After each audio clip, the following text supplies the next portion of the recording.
Cultura Geral. Apoio. UniBH. Transferência com bolsas de até 30%. Inscreva-se. Caixa de Assistência OAB Nova Lima. Caminho seguro para os advogados de Minas Gerais. Instituto dos Advogados de Minas Gerais. Mais de 100 anos produzindo conhecimento, igualdade, fraternidade e liberdade.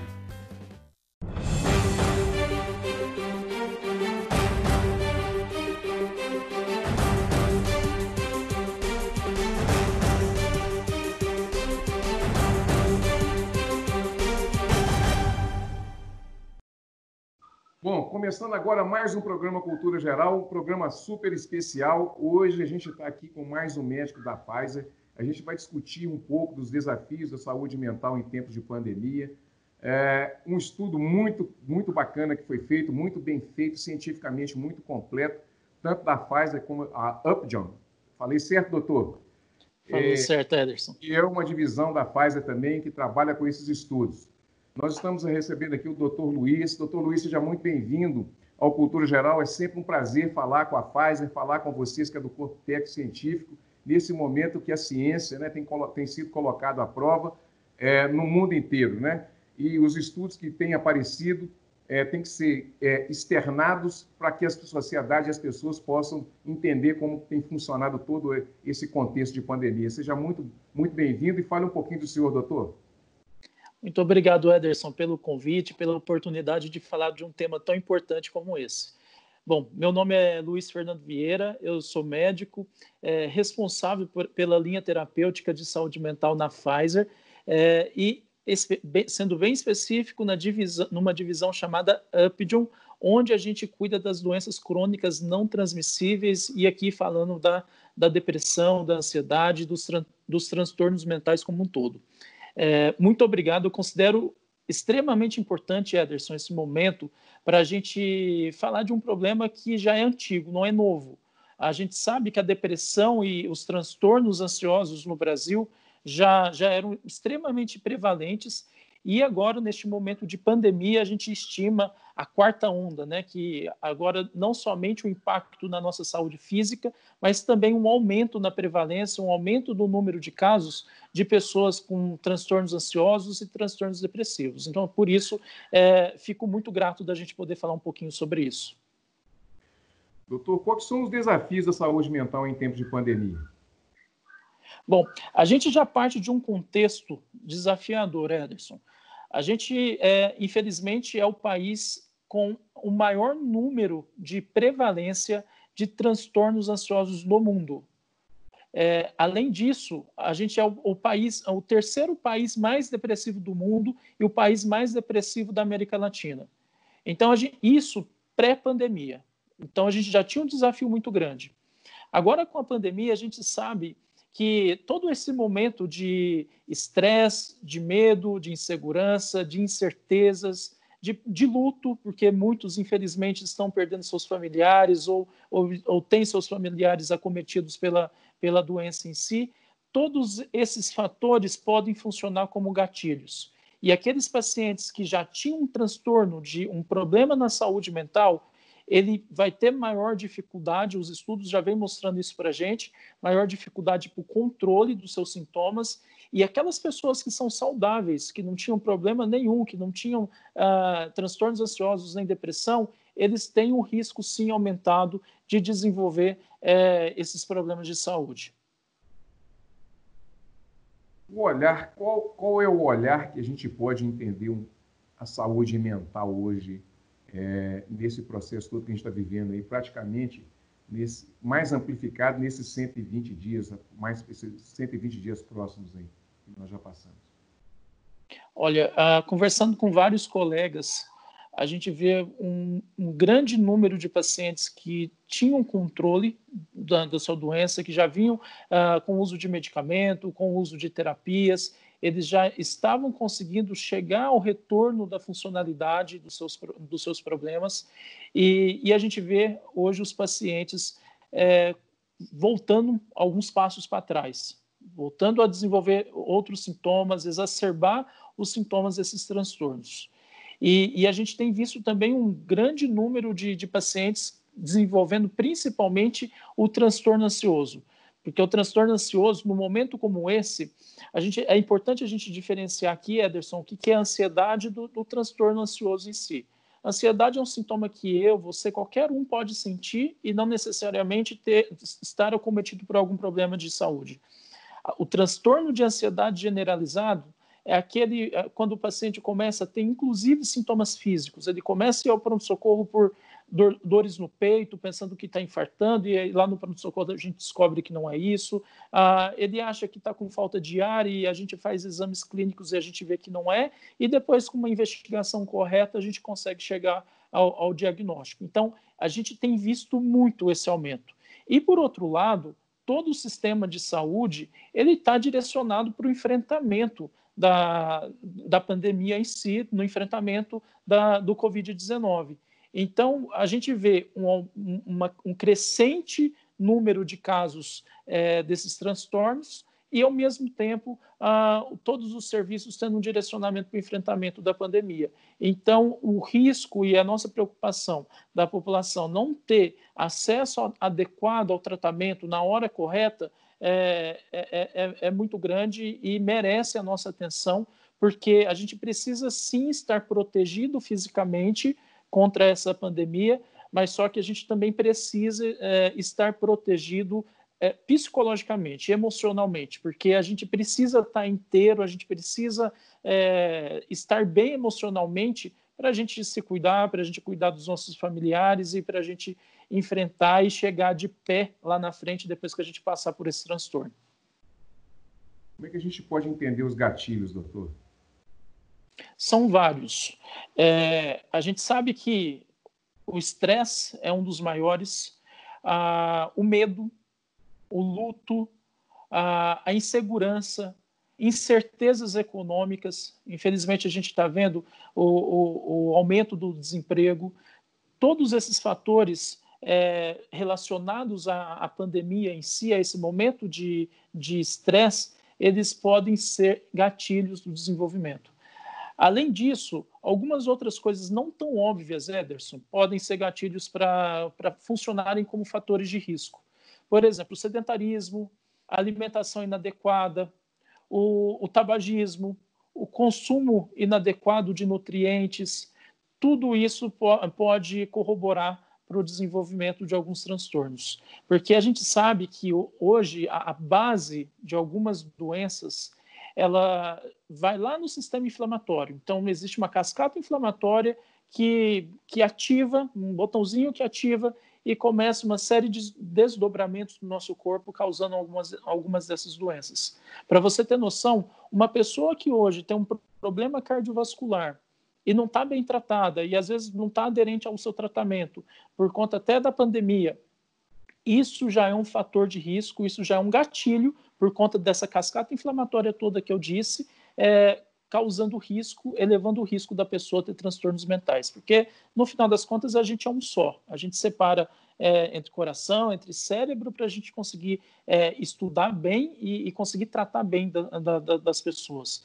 Mas só que a gente funciona como um todo. E uma pessoa que não está bem da parte cardiovascular, que tem alguma doença cardiovascular, ela também tem esse risco aumentado, e o contrário é verdadeiro.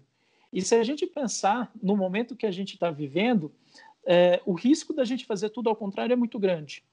O risco de quem está tomando um remédio para hipertensão deixar de tomar o remédio, o risco da gente aumentar o nosso consumo de carboidratos inadequados, de nutrientes inadequados, de aumentar o consumo de álcool, de aumentar o tabagismo, de aumentar o sedentarismo, esse momento tem tudo para corroborar para isso. E se a gente não tiver alerta e atento, a gente pode cair nessa armadilha e não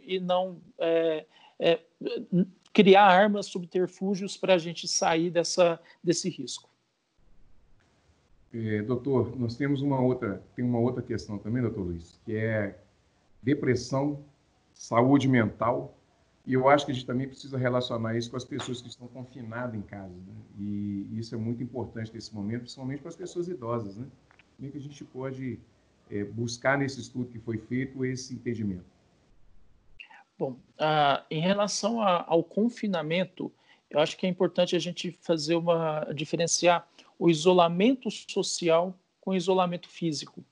A gente também tem evidência na literatura científica mostrando que uma pessoa, mesmo que em isolamento físico, mas se ela tiver uma interação social, seja através do telefone, seja através das videochamadas, seja através de uma mídia social, mas com o uso saudável desses recursos, a gente consegue sim manter uma interação social e não estar isolado socialmente. Então, aqui é muito importante separar essas duas coisas.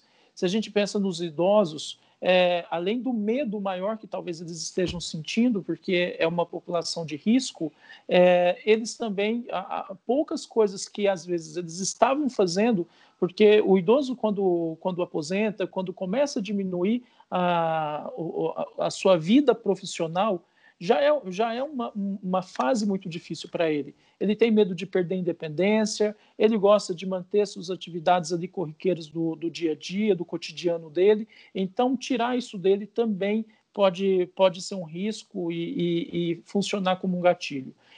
Eu acho que aqui, Ederson, o maior desafio, a maior arma que tem para a gente lutar contra isso é usar mesmo a tecnologia. Ela veio a gente já utilizava muito bem e ela veio para mostrar como que é importante para a gente pelo menos manter esse contato social até tudo passar e depois a gente poder interagir, voltar a visitar nossos pais, os nossos avós, para a gente proporcionar o carinho que a gente sempre proporciona para eles. Então, eu acho bem importante essa parte. A depressão realmente é um desafio social muito grande, né, doutor Rodrigo, nessa atualidade, né? Exatamente. Você tocou num ponto que eu considero essencial. E aqui está o cerne, está o core dessa pesquisa que foi feita no final do ano passado, ainda nem foi no contexto da pandemia, onde a gente entrevistou quase que 2.000 pessoas com algumas perguntas pertinentes à depressão, para a gente avaliar o conhecimento da população e para a gente avaliar um tópico que a gente precisa debater, que é o tabu. Existe um estigma, Ederson, muito grande em relação aos transtornos mentais. Quem nunca aqui ouviu assim, o fulano usa remédio controlado. Eu não vou ao psiquiatra porque isso porque é médico de louco. Existe um tabu muito grande, um estigma muito grande. Se você digita no Google, vocês podem fazer um teste. Digita assim no Google, depressão vocês vão ver aparecendo vários termos, como depressão é falta de religião, depressão é falta de trabalho, depressão é preguiça, vão aparecer vários tabus. Então, as pessoas que hoje são acometidas por esses transtornos, elas sentem vergonha, elas sentem medo de falar para o companheiro, para a companheira, no médico do trabalho, e isso gera um atraso muito grande no diagnóstico. A gente sabe que mais ou menos a gente tem 5,8% de prevalência da população adulta hoje no Brasil com depressão. Se a gente multiplica, isso dá quase 45 milhões de pessoas, teoricamente, têm transtorno depressivo. Se a gente começa a pegar esse número da quantidade de pessoas que têm o diagnóstico correto, que tomam o remédio correto, que chega ao controle desses sintomas, é muito baixo, vai cada vez afunilando mais e as pessoas vão convivendo com esses sintomas. Hoje a gente tem, inclusive, exames através de ressonância magnética funcional mostrando que o paciente que tem um tratamento rápido e correto, ele tem um certo funcionamento do cérebro, ali das interações do neurônio. Se a gente faz um exame de ressonância magnética funcional num paciente que não teve o tratamento correto, a gente já vai ver que aquelas ligações, aquela plasticidade dos neurônios deles já são diminuídas. O que eu quero dizer com isso? O retorno ao normal na vida dessas pessoas cada vez fica mais prejudicado, porque a depressão não é a doença mais grave que a gente enfrenta hoje em termos de mortalidade. A gente tem hoje o infarto, o AVC, que é o famoso derrame, como as principais causas de morte. Mas se você pega a principal causa de desabilidade, a principal causa de perda de funcionalidade, a principal causa de perda de qualidade de vida é a depressão. E com todo esse atraso que existe, a gente consegue estimar todos os transtornos que podem acarretar. E um dos grandes problemas, como eu disse agora no começo, é o tabu, é o estigma, e não tem jeito. A gente precisa conversar sobre isso, a gente precisa manter um canal aberto com os nossos familiares, com os nossos amigos, para que todos se sintam seguros e para que todos vejam a depressão como doença, que é o que ela é. Ninguém tem vergonha, ninguém tem medo de sofrer algum repúdio, de falar que está com hipertensão ou se tem diabetes. Mas muitos têm em falar que tem depressão. Então, isso a gente precisa quebrar. O preconceito, né, doutor? É uma coisa muito complicada, né? Como que nós devemos observar essa pesquisa que foi feita com 2.000 pessoas, ou mais de 2.000 pessoas pela Pfizer e pela Upjohn? O que ela mostrou para a gente? O tabu, ele é maior naquela faixa de população mais idosa. Então, esse estigma que a gente está falando, e talvez a gente pode até falar em preconceito, ele é maior na faixa etária mais avançada. E é justo a faixa etária que tem maior prevalência da doença. Quanto mais velho, mais chance a gente tem de sofrer um transtorno depressivo. E é justo a população que encara com maior dificuldade esse fato. Mas aqui existe um paradoxo muito interessante. Se a gente olha para a faixa de população mais nova, o tabu é menor. Mas só que, ao mesmo tempo, eles têm mais dificuldade em falar sobre esse problema. Eles são mais fechados. Talvez pelas próprias características do adolescente, do adulto jovem. Eles têm mais vergonha de falar. Então, a gente vê dois extremos. A população idosa tem tabu, acha que, se a gente vai analisar dado por dado, eles acham que depressão não está relacionado a uma doença, que não é uma doença, que é falta de trabalho, que é falta de religião. Isso não tem esse mesmo número no jovem, o jovem não vê assim, ele encara mais como doença, mas ao mesmo tempo ele não fala sobre esse problema. Então a gente vê desafios diferentes, né? E a gente consegue entender o porquê pela própria característica da idade. Se a gente pensa na população idosa hoje, é uma população que talvez não teve a mesma facilidade de acesso à informação que a gente tem hoje, que os nossos filhos têm hoje. Então, por isso que eles têm esse tabu imbuído na concepção do que é a depressão. Ao contrário do jovem, que está exposto a todo tipo de informação e sabe exatamente o que é uma doença, o que é um transtorno depressivo. Mas eles têm mais vergonha, eles falam menos. Então, é muito importante, eu acho que seja para um extremo ou para outro, o importante aqui é a comunicação, a gente manter fluida a comunicação em casa, com os amigos, para a gente falar sobre esse problema, mostrar que existe, ficar atento ao comportamento dos nossos filhos, dos nossos pais, para que a gente, de alguma forma, consiga ajudá-los. Tem um título interessante nessa revista que me foi enviada também, que é Alegria e Depressão. Nem sempre a alegria é um combate efetivo à depressão e ela não revela que a pessoa está deprimida. Dá para fazer essa diferenciação para a gente, doutor? Aqui tem um tema interessante, o Ederson, que eu acho que mais do que falar de alegria, eu vou falar de felicidade. Porque, assim, se você fala em específico da alegria, uma pessoa depressiva não necessariamente é aquela que em nenhum momento vai se mostrar alegre. Não funciona bem dessa forma, a não ser que sejam casos mais graves. Antes de responder essa pergunta, eu vou te falar, inclusive, qual que é a diferença, qual que é o limiar para a gente considerar que essa pessoa está doente.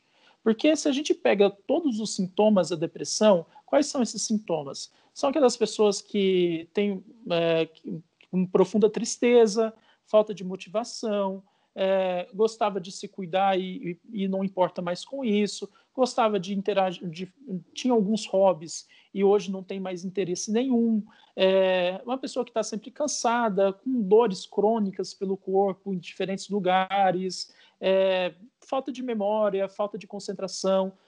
Todos esses sintomas caracterizam um transtorno depressivo se eles perdurarem por muito tempo, ao longo do tempo, fazendo com que a pessoa tenha a perda da funcionalidade dela. Então, é aquela pessoa que não interage da mesma forma com a família, com os amigos, no trabalho. Então, isso é a depressão. Mas quem aqui nunca se sentiu triste? Quem aqui nunca teve um dia que achou que estava extremamente exausto, fadigado? Quem aqui nunca se sentiu que não estava conseguindo se concentrar no trabalho, nos estudos?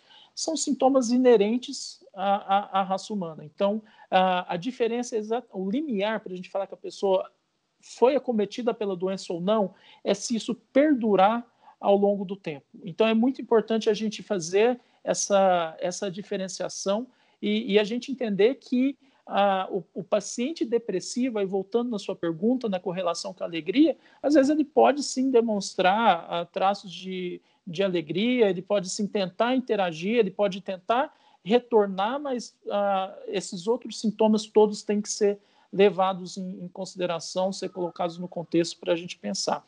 E aí, Ederson, mais importante do que a alegria em si, eu gosto de comentar sobre a questão da felicidade, né? Principalmente num momento tão difícil como esse. Será que existe ferramenta?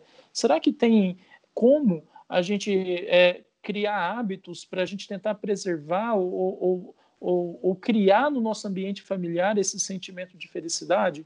A gente vê que sim, existe também estudos, existem especialistas falando sobre isso, que a gente pode ter alguns subterfúgios para a gente tentar se sentir bem mesmo num momento como esse. E aqui algo que funciona muito e que eu tenho falado bastante é a questão da gratidão. Mais ou menos para cada três sentimentos de felicidade que você tem, um sentimento de infelicidade poderia anular. Então é importante, se a gente pensar numa balancinha de tudo que acontece no dia com a gente, de coisas boas e de coisas ruins, é importante a gente sempre valorizar. Claro que a gente vai ficar atento àquilo de ruim que aconteceu, mas é importante a gente valorizar também aquilo de bom, porque a gente tende a anular e não perceber, passar desapercebido as coisas boas que também acontecem. Claro que num momento como esse tem muita preocupação acontecendo, mas é importante, inclusive com os nossos filhos, né, que como também a gente cuidar da saúde mental dos nossos filhos num momento como esse. É importante a gente exercitar isso com eles e a gente pensar tudo de bom que pode estar acontecendo no meu dia e pequenas coisas. O simples fato de você ter passado o dia bem, sem ser acometido por alguma doença, se você teve um momento interessante com seus filhos de interação, de brincadeira, se você conseguiu alcançar um objetivo, seja no trabalho, seja na escola. Então, se a gente vai pegando essas pequenas coisinhas e colocando nessa balança, a gente vai ver que a gente consegue exercer essa gratidão. Os especialistas falam até do diário da gratidão, faz com que a gente consiga valorizar mais os momentos bons também. Ô, Luiz, tem uma pergunta que eu faço para alguns convidados, principalmente na área de psicologia e psicanálise, né? Quando vem ao programa, e eu pergunto se a gente está vivendo um momento de ditadura da felicidade. O sujeito ele se sente obrigado a ser feliz de alguma forma, realizando tudo aquilo que ludicamente é colocado para ele, né? Tanto na educação como na vida profissional. Isso cria uma ansiedade também e consequentemente, pode criar também um processo depressivo? Ô Ederson, se a gente tivesse combinado essa pergunta, não teria dado tão certo. Eu gosto muito de falar sobre isso, porque uma coisa que a gente tem que se atentar é o seguinte.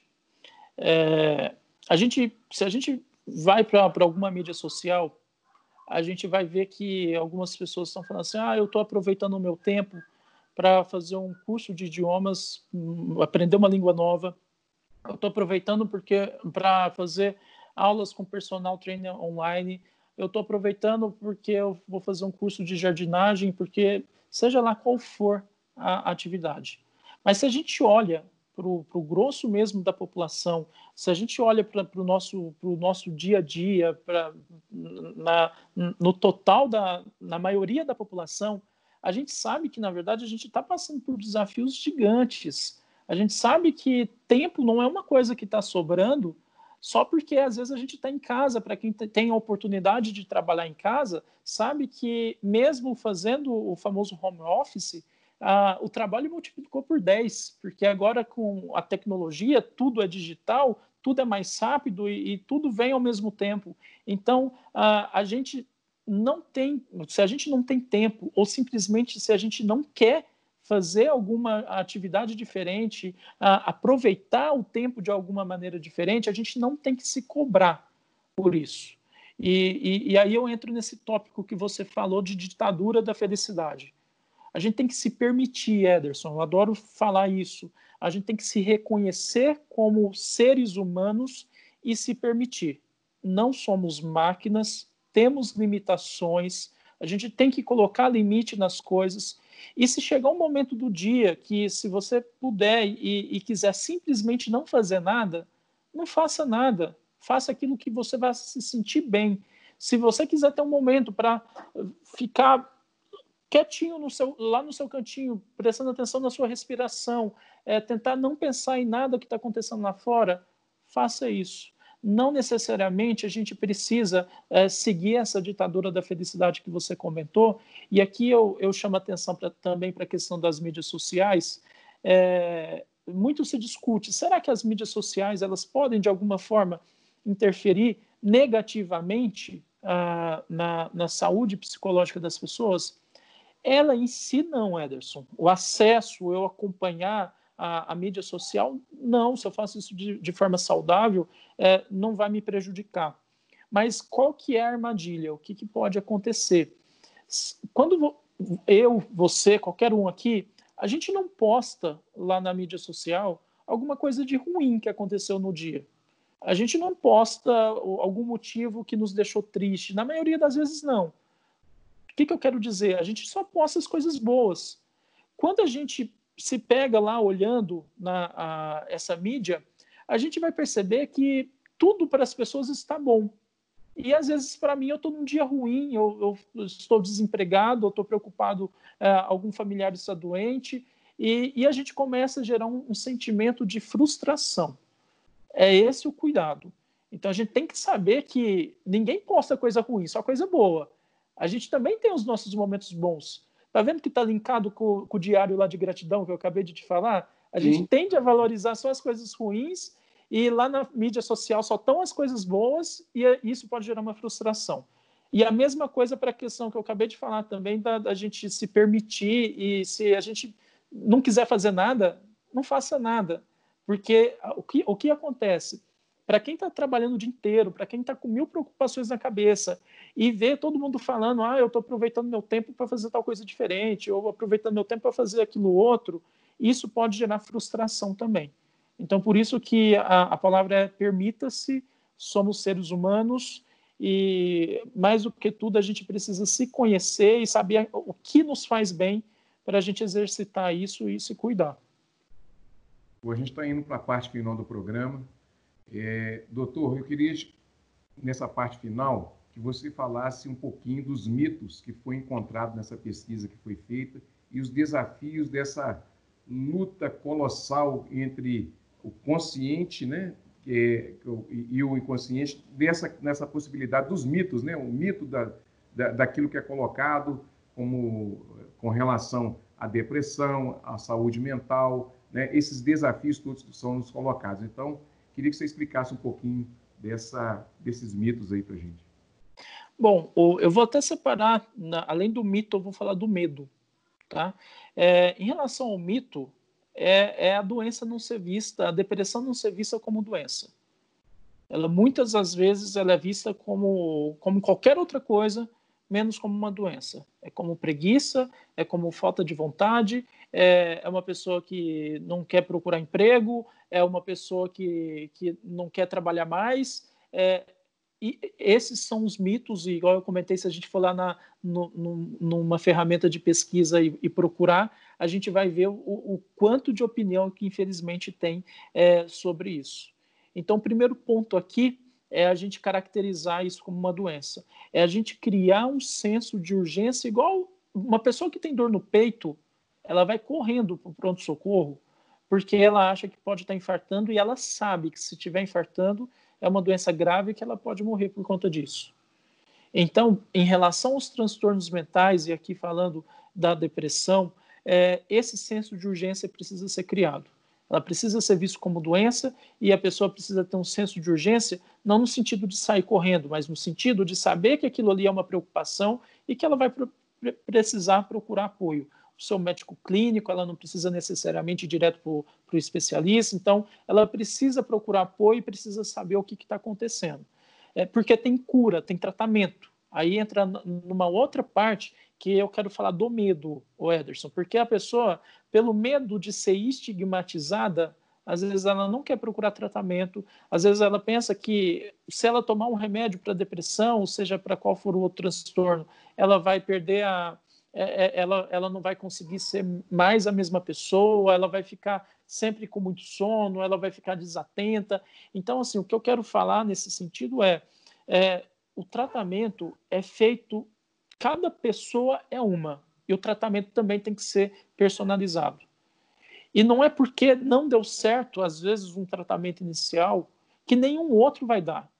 Porque não existe uma receitinha de bolo. Chegou aqui o Ederson com tal idade, com tais sintomas, vai o remédio A e vai tudo bem. Às vezes não. Às vezes a gente vai ter que retirar um, acrescentar outro. Às vezes a gente vai ter que fazer associações, às vezes a gente vai ter que mudar a dose. E até chegar no momento que a gente consegue adequar para o paciente. Por que eu estou falando isso? A gente sabe que daqueles poucos que chegam, cerca da metade que tem um sintoma, procura atendimento médico, e desses 50% que procura por atendimento médico, cerca de 2/3 ainda abandonam o tratamento, por conta desses medos. Eu tomei o remédio, já me fez muito mal no primeiro dia, então, e nem me senti tão bem assim, eu já vou parar. Então, esclarecer isso em um momento como esse, para a gente alertar sobre essas questões, tirar todo esse mito, todo esse tabu, é muito importante, porque é uma doença que eu acredito de verdade que é parte da conscientização da população, é muito importante para a gente vencer ela. Doutor, muito obrigado pela sua participação, foi um prazer, ter você aqui no programa, e a gente vai voltar mais vezes para poder falar sobre outras pesquisas da Pfizer também e receber o senhor aqui mais uma vez. Muito obrigado pela sua participação, viu? Eu que agradeço, grande abraço a todos, fiquem bem. E eu estou aqui sempre à disposição, Ederson. Tchau, tchau. Até logo. Um grande abraço, gente. Chegamos ao final do Cultura Geral. Um grande abraço a todos vocês. Espero vocês amanhã, mais uma vez, com o programa Cultura Geral aqui às 18 horas na TV Banqueta. Um grande abraço e até amanhã.